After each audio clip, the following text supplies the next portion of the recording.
أعوذ بالله من الشيطان الرجيم. بسم الله الرحمن الرحيم. ياسين والقرآن الحكيم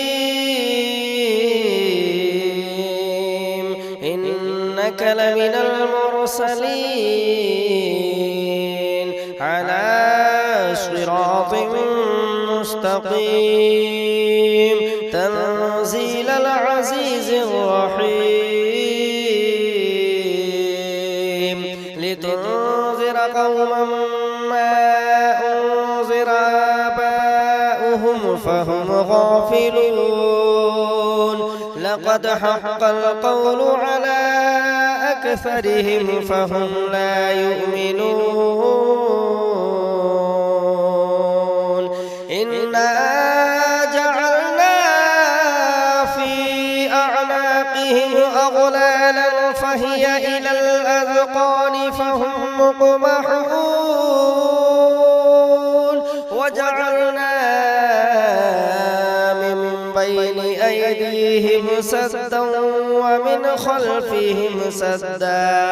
ومن خلفهم سدا فأغشيناهم فهم لا يبصرون وسواء عليهم أأنذرتهم أم لم تنذرهم لا يؤمنون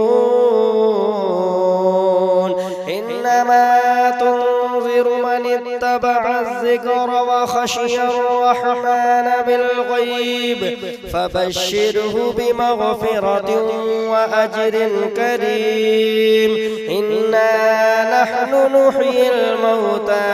ونكتب ما قدموا وآثارهم وكل شيء أحصيناه في إمام مبين واضرب لهم مثلا أصحاب القرية إذ جاءها المرسلون إذ أرسلنا إليهم اثنين فكذبوهما فعززنا بثالث فقالوا إنا إليكم مرسلون قالوا بشر مثلنا وما أنزل الرحمن من شيء إن أنتم إلا تكذبون قالوا ربنا يعلم إنا إليكم لمرسلون وما علينا إلا البلاغ المبين قالوا إنا تطيرنا بكم لئن لم تنتهوا لنرجمنكم وليمسنكم منا عذاب أليم قالوا طائركم معكم أئن ذكرتم بل أنتم قوم مسرفون وجاء من أقصى المدينة رجل يسعى قال يا قوم اتبعوا اتبعوا من لا يسألكم أجرا وهم مهتدون وما لي لا أعبد الذي فطرني وإليه ترجعون أأتخذ من دونه آلهة إن يردني الرحمن بضر لا تغني عني شفاعتهم شيئا ولا ينقذون إني إذا لفي ضلال مبين إني آمنت بربكم فاسمعون قيل ادخل الجنة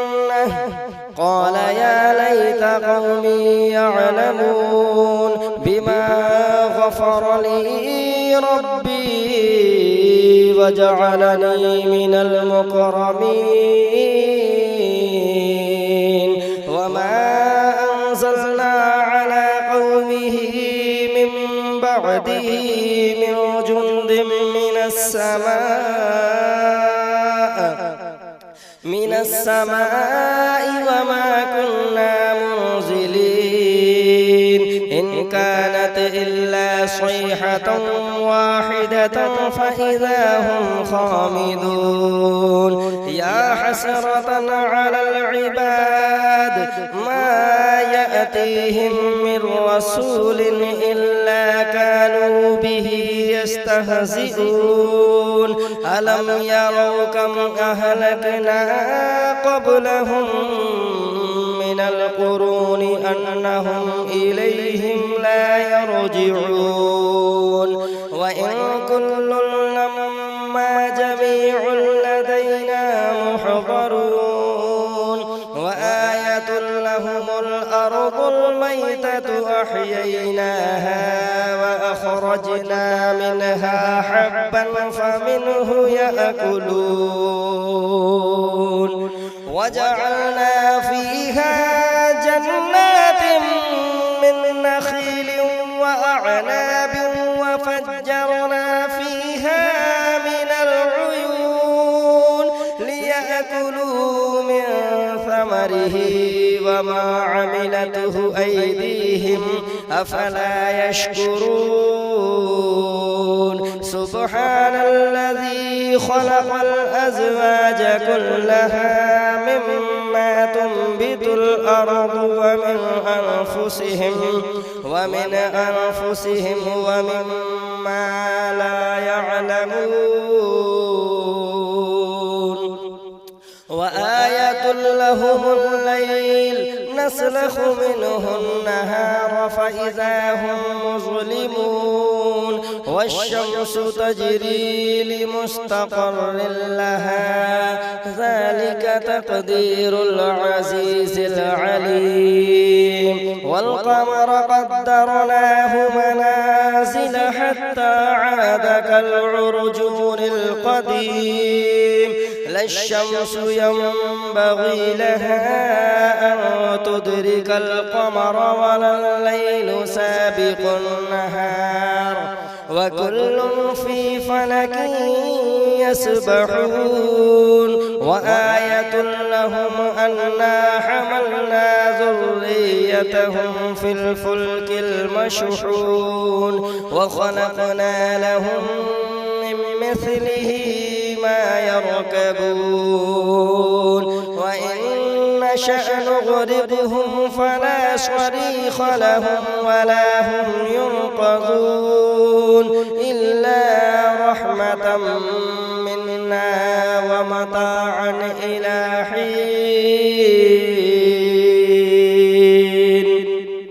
وإذا قيل لهم اتقوا ما بين أيديكم وما خلفكم لعلكم ترحمون وما تأتيهم من آية من آيات ربهم إلا كانوا عنها معرضين وإذا قيل لهم أنفقوا مما رزقكم الله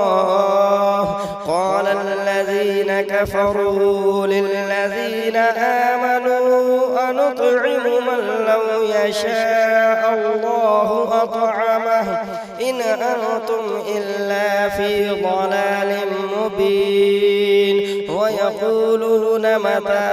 هذا الوعد إن كنتم صادقين ما ينظرون إلا صيحة واحدة تأخذهم وهم يخصمون فلا يستطيعون توصية ولا إلى أهلهم يرجعون ونفخ في الصور فإذا هم من الأجداث إلى ربهم ينسلون قالوا يا ويلنا من بعثنا من مرقدنا هذا ما وعد الرحمن وصدق المرسلون إن كانت إلا صيحة واحدة فإذا هم جميع لدينا محضرون فاليوم لا تظلم نفس شيئا ولا تجزون إلا ما كنتم تعملون إن أصحاب الجنة اليوم في شغل فاكهون هم وأزواجهم في ظلال على الأرائك متكئون لهم فيها فاكهة ولهم ما يدعون سلام قولا من رب رحيم وامتازوا اليوم أيها المجرمون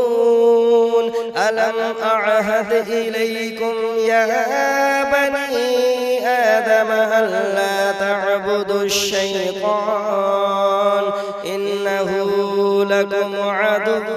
مبين وأن اعبدوني هذا صراط مستقيم ولقد أضل منكم جبلا كثيرا أفلم تكونوا تعقلون هذه جهنم التي كنتم توعدون اصلوها اليوم بما كنتم تكفرون اليوم نختم على أفواههم وتكلمنا أيديهم وتشهد أرجلهم بما كانوا يكسبون ولو نشاء لطمسنا على أعينهم فاستبقوا الصراط فأنى يبصرون ولو نشاء لمسخناهم على مكانتهم فما استطاعوا مضيا ولا يرجعون ومن نعمره ننكسه في الخلق أفلا يعقلون وما علمناه الشعر وما ينبغي له إن هو إلا ذكر وقرآن مبين لينذر من كان حيا ويحق القول على الكافرين أولم يروا أنا خلقنا لهم مما عملت أيدينا أنعاما فهم لها مالكون وذللناها لهم فمنها ركوبهم ومنها يأكلون ولهم فيها منافع ومشارب أفلا يشكرون واتخذوا من دون الله آلهة لعلهم ينصرون لا يستطيعون نصرهم وهم لهم جند محضرون فلا يحزنك قولهم إنا نعلم ما يسرون وما يعلنون أولم يرى الإنسان أنا خلقناه من نطفة صحف فإذا هو خصيم مبين وضرب لنا مثلا ونسي خلقه قال من يحيي العظام وهي رميم قل يحييها الذي أنشأها أول مرة وهو بكل خلق عليم الذي جعل لكم من الشجر الأخضر نارا فإذا أنتم منه توقدون أوليس الذي خلق السماوات والأرض بقادر على أن يخلق مثلهم بلى وهو الخلاق العليم إنما أمره إذا أراد شيئا أن يقول له كن فيكون فسبحان الذي بيده ملكوت كل شيء وإليه ترجعون بسم الله الرحمن الرحيم الرحمن علم القرآن خلق الإنسان علمه البيان الشمس والقمر بحسبان والنجم والشجر يسجدان والسماء رفعها ووضع الميزان ألا تطغوا في الميزان وأقيموا الوزن بالقسط ولا تخسروا الميزان والأرض وضعها للأنام فيها فاكهة والنخل ذات الأكمام والحب ذو العصف والريحان فبأي آلاء ربكما تكذبان خلق الإنسان من صلصال كالفخار وخلق الجن من مارج من نار فبأي آلاء ربكما تكذبان رب المشرقين ورب المغربين فبأي آلاء ربكما تكذبان مرج البحرين يلتقيان بينهما برزخ لا يبغيان فبأي آلاء ربكما تكذبان يخرج منهما اللؤلؤ والمرجان فبأي آلاء ربكما تكذبان وله الجبال المنشآت في البحر كالأعلام فبأي آلاء ربكما تكذبان كل من عليها فان ويبقى وجه ربك ذو الجلال والإكرام فبأي آلاء ربكما تكذبان يسأله من في السماوات والأرض كل يوم هو في شأن فبأي آلاء ربكما تكذبان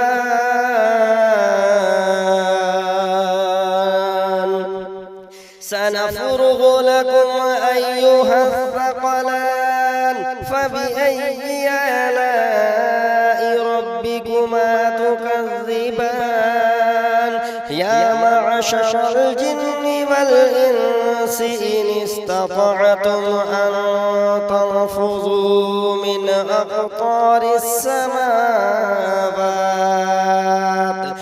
أقطار السماوات والأرض فانفذوا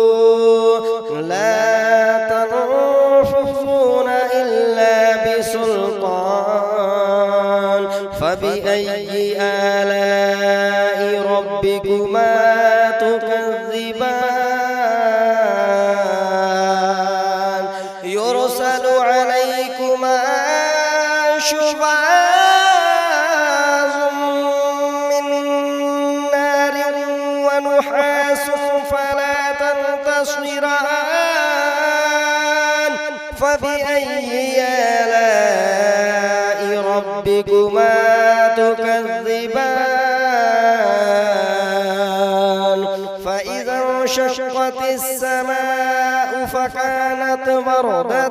كالدهان فبأي آلاء ربكما تكذبان فيومئذ لا يسأل عن ذنبه إنس ولا جان فبأي آلاء ربكما تكذبان يعرف المجرمون بسيماهم فيؤخذ بالنواصي والأقدام فبأي آلاء ربكما تكذبان هذه جهنم التي يكذب بها المجرمون يطوفون بينها وبين حميم آن فبأي آلاء ربكما تكذبان ولمن خاف مقام ربه جنتان فبأي آلاء ربكما تكذبان فيهما عينان تجريان فبأي آلاء ربكما تكذبان فيهما من كل فاكهة زوجان فبأي آلاء ربكما تكذبان متكئين على فروش بطائنها من استبرق وجنى الجنتين دان فبأي آلاء ربكما تكذبان فيهن قاصرات الطرف لم يطمثهن إنس قبلهم ولا جان فبأي آلاء ربكما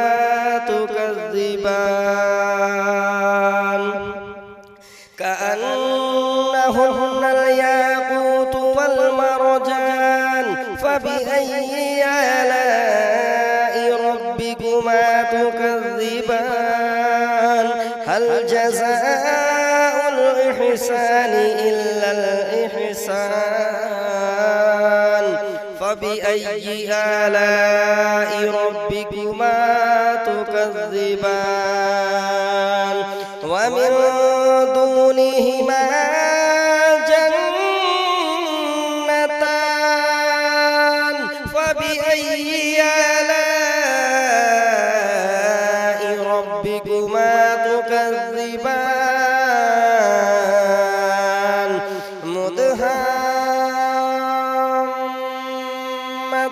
مدهامتان فبأي آلاء ربكما تكذبان فيهما عينان نضاختان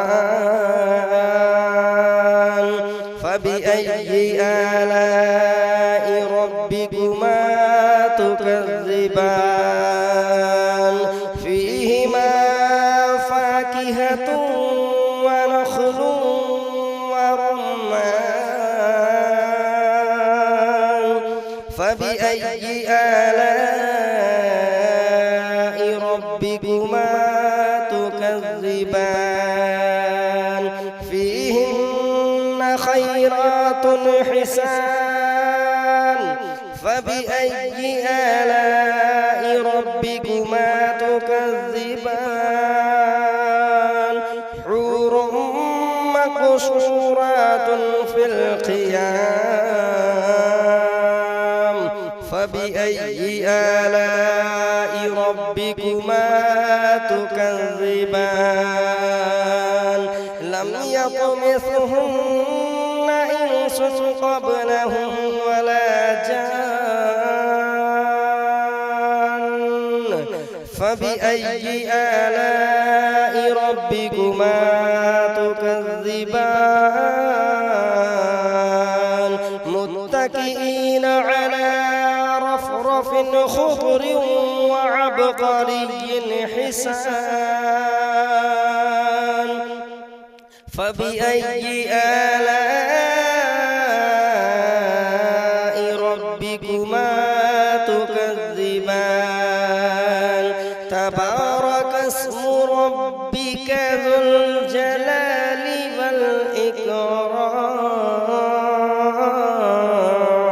والإكرام صدق الله العظيم وصدق رسوله النبي الأمين الكريم ونحن على ذلك لمن الشاهدين والشاكرين والحمد لله رب العالمين مولا تبارک و تعالی سورہ یاسین اور سورہ رحمان کے سننے کے اور پڑھنے کے سبب سے ہمارے کاروبار میں خیر و برکتوں کا نزول عطا فرمائے۔ مولا تبارک و تعالی تمام زمینی آسمانی آفات و بلیات سے ہماری حفاظت عطا فرمائے۔ مولا تبارک و تعالی کی بارگاہ میں دعا ہے کہ مولا ہمیں قرآن پڑھنے اور سننے کی توفیق عطا فرمائے۔ اللہ رب العزت کی بارگاہ میں دعا ہے کہ مولا تبارک و تعالی ہمیں اور زیادہ قرآن پر عمل کرنے اور اس کو سیکھنے کی توفیق عطا فرمائے۔ کاروبار میں، مکان میں خیر و برکت عطا فرمائے۔ زمینی اور آسمانی آفات و بلیات سے، ہر بیماری سے ہماری حفاظت فرمائے۔ آمین ثم آمین۔ چینل پر اگر نئے ہیں تو ہمارے چینل کو سبسکرائب ضرور کر دیں۔